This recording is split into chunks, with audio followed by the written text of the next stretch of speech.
Ano ba magandang intro? Pangit ng intro ko eh. Anyway, serious mode tayo mga lods. Welcome back to my channel mga lods. For today's video, ipiplex ko sa inyo itong kagagawa ko lang na metal door mga lods. Kung gusto ninyong malaman kung anong materials at kung paano ko siya ginawa, hihingiin ko yung konting oras ninyo mga lods para may paliwanag ko sa inyo ng saglitan kung ano ang materials at kung paano ko ginawa ang metal door na ito.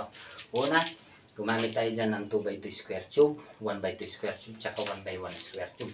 Sa tatlong materials na ito mga lods, nakabuo tayo ng rock and roll.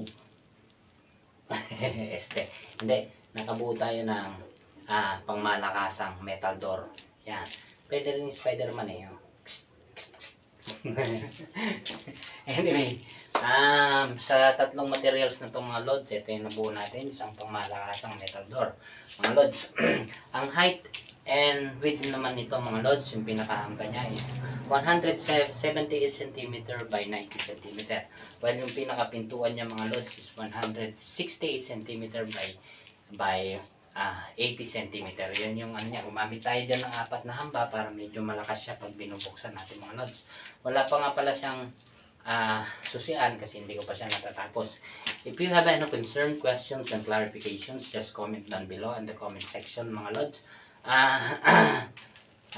Kung ano man yung questions you have in mind, just tell me and I will be more willing to answer all the questions you have in mind if I have time to answer all of that.